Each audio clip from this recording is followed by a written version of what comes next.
소리뉴스는 알파레타에 위치한 이탈리안 퓨전 패밀리 레스토랑 루치스, 여러분의 눈높이에 맞춰 정조준하는 교통사고 전문 정준 법률사무소, 한 곳에서 시작되는 안정된 미래, 선우앤선우 종합보험 후원으로 만들어지고 있습니다. 9월 12일 금요일 뉴스웨이브 25 소리뉴스입니다. 미 이민당국에 의해 구금된 대다수의 한국 국민이 자진 출국 방식으로 석방돼 귀국한 가운데 미국 잔류를 택한 국민 한 명은 구금 상태에서 법적 절차를 진행할 전망입니다. 11일 외교부에 따르면 이날 미국 구금시설에서 풀려나는 한국인은 316명입니다. 구금됐던 한국인 가운데 한 명만이 미국 잔류를 택했으며 그는 영주권 신청자로 알려졌습니다. 가족이 현지에 거주 중이라 남은 것으로 알려졌습니다. 이 한국인은 계속 구금된 상태에서 직접 이민 관련 재판 등 법적 절차를 진행할 계획이며 정부는 이와 관련해 필요한 영사 조력을 제공할 예정인 것으로 알려졌습니다. 물론 보석 등 구금 상태를 해소할 수 있는 법적 장치가 있지만 현재는 구금 시설에 머물러야 하는 것으로 알려졌습니다. 이날 전 세계에 탑승한 한국인들은 미국 이민당국의 호송차가 따라붙은 버스에 나눠 타고 공항으로 이동했습니다. 버스에는 미국 당국 관계자들이 동승했으며 한국 정부 관계자들은 다른 교통수단으로 이동한 것으로 전해졌습니다. 숙소에서 짐을 챙길 시간도 허용되지 않았지만 기업 측에서 이런 부분은 챙긴 것으로 안다고 외교부 당국자는 전했습니다. 조지아주 둘루스시 의원 선거에 출마한 한인 1.5세 박사라 후보가 첫 공식 후원회를 열고 본격적인 선거운동에 나섰습니다. 박 후보의 첫 번째 후원회 밤은 11일 오후 둘루스 페인콜리 하우스에서 성황리에 열렸습니다. 행사장에는 다수의 한인들과 지역 여성 리더들이 참석해 박 후보를 격려하고 지지를 약속했습니다. 박 후보는 환영사에서 정치인으로 도약하는 첫 후원 행사를 한인분들과 특히 여성 리더들과 함께할 수 있어 큰 영광이라며 둘루스는 제 집이자 고향이기에 시민 모두가 더 좋은 터전에서 살아갈 수 있도록 헌신하겠다고 다짐했습니다. 저는 둘루스를 전 세대가 안전하게 살며 향상된 삶의 질을 누리고 미래를 함께 꿈꾸는 도시로 만들 것입니다. 다양한 주민이 목소리를 내고 현재와 미래의 필요에 준비된 둘루스를 만들 것입니다. 안정된 삶의 터전이 보장되고 공공, 민간, 소상공인이 협력해 활력이 넘치는 둘루스를 만들 것입니다. 사람과 공간이 자유롭게 연결되고 푸른 환경이 함께 숨쉬는 둘루스를 만들 것입니다. 어떻게 보면 우리의 삶과 가장 직결된 정치가 시의 시정이라고 생각합니다. 그렇기 때문에 여러분께 시정정치 열심히 하겠다고 또 잘 해내겠다고 약속을 드리고요. 여러분께서 정치 참여에 적극적으로 임해주셔야 되고요. 투표해 주셔야 되고 후원해 주셔야 되고 정보를 나눠주셔야 되고 우리 다음 아이들에게 정치도 참 좋은 도시라는 것을 알려줘야 될 것 같고요. 그 역할을 제가 먼저 앞서서 하겠습니다. 이번 행사에 참석한 켈리체 부동산 그룹 대표는 박사라 후보는 오랜 기간 봉사와 섬김으로 커뮤니티를 지켜온 인물이라며 특히 여성과 청년들의 목소리를 시정에 반영할 수 있는 준비된 후보라고 평가했습니다. 윤미 햄튼 전 릴번 시의원은 다양성이 존중받는 둘루스를 만들기 위해서는 박사라 후보 같은 리더십이 필요하다며 한인뿐 아니라 모든 커뮤니티를 연결하는 가교 역할을 해줄 것이라 확신한다고 지지 의사를 밝혔습니다.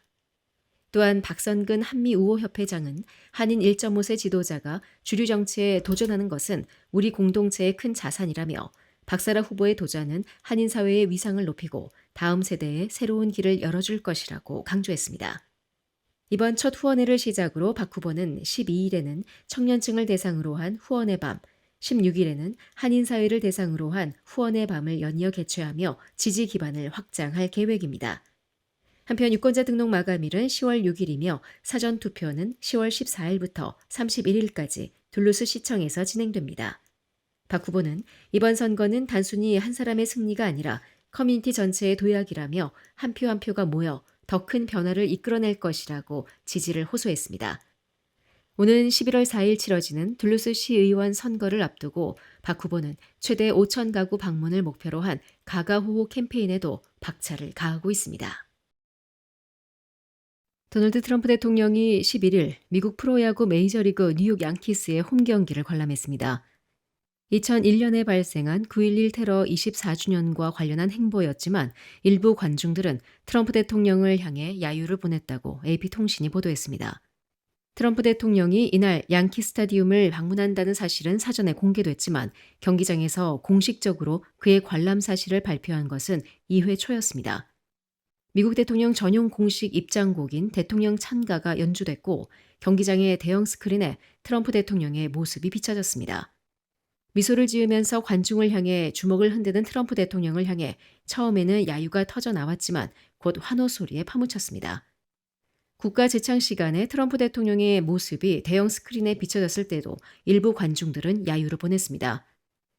9.11 테러 24주년이 열린 이날 경기장의 전광판에는 우리는 결코 2001년 9월 11일을 잊지 않겠다는 문구가 표시됐습니다. 또한 미국의 청년 보수를 대표하는 찰리 커크의 암살 사건 이후 트럼프 대통령의 지시에 따라 경기장 외야의 대형 성조기와 30개 구단의 깃발은 모두 조기로 개양됐습니다. 또한 경기 전에는 커크를 위한 묵념도 이루어졌습니다. 커크의 암살 사건 때문에 이날 경기의 경호는 어느 때보다 철저했습니다. 트럼프 대통령이 경기를 관람한 3루 쪽 귀빈석 앞에는 방탄 유리가 설치됐고 경기장의 모든 출입구에서는 금속 탐지기로 관객의 소지품이 검사됐으며 비밀 경호국 요원과 탐지견이 경기장 곳곳에 배치됐습니다. 또한 뉴욕 경찰의 헬리콥터도 경기장 주변을 감시했습니다. 도널드 트럼프 대통령의 측근인 우익 활동가 찰리 커크가 암살된 사건을 수사 중인 미 당국이 용의자로 추정되는 남성의 사진을 공개하며 대중의 제보를 당부했습니다.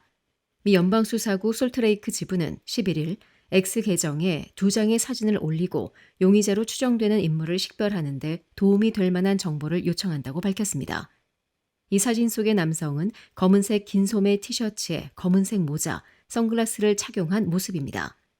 FBI는 주요 정보를 제공한 사람에게 10만 달러의 보상금을 지급하겠다고 밝혔습니다. 당국이 아직 용의자를 특정하지 못하고 있는 가운데 사건이 벌어진 유타밸리 대학 캠퍼스 인근 숲속에서 수건에 감춰진 소총을 발견했다고 밝혔습니다. 이 총기에서는 탄피가 약실에서 발견됐으며 탄창에는 3발의 실탄이 장전된 상태였다고 AP통신은 전했습니다. 당국은 이 총기와 탄약을 분석해 총격범의 신원이나 범행 동기를 규명할 단서를 찾는 작업을 진행 중입니다. 저격범은 커크가 앉아있던 야외 공간의 맞은편 건물 지붕 위에서 총 한 발을 발사한 뒤 지붕에서 뛰어내려 인근 주택가로 도주한 것으로 당국은 추정하고 있습니다. 유타주 공공안전국장 보 메이스는 총격범은 대학생 나이로 보이며 수요일 커크가 살해된 대학 캠퍼스에서 다른 학생들과 섞여 있었다고 말했습니다. 한편 트럼프 대통령은 커크가 암살된 배경에 대해 수년간 급진 좌파는 찰리와 같은 훌륭한 미국인들을 나치와 세계 최악의 대량 학살자, 범죄자들에 비교해왔다며 이 사건을 테러로 규정했습니다. 하지만 수사당국이 용의자를 체포하는 데 난항을 겪으면서 사건 발생 24시간이 지난 시점까지도 범행 동기는 불분명한 상황입니다.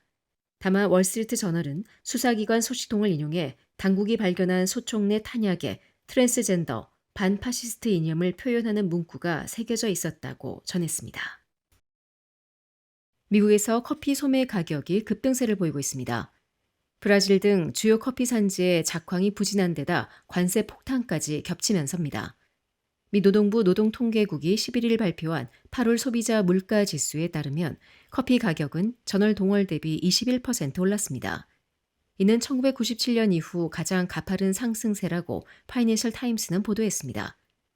8월 기준 식료품점에서 판매되는 커피가루 가격은 파운드당 8.87달러로 사상 최고치를 찍었습니다. 세계 최대 커피 생산국인 브라질 등 주요 커피 수출국의 흉작으로 글로벌 커피 공급이 위축된 가운데 도널드 트럼프 대통령이 지난 7월 브라질에 50% 관세를 부과하겠다고 발표한 이후 미국 내 커피 업체들의 비용 부담이 더 커졌다는 분석입니다.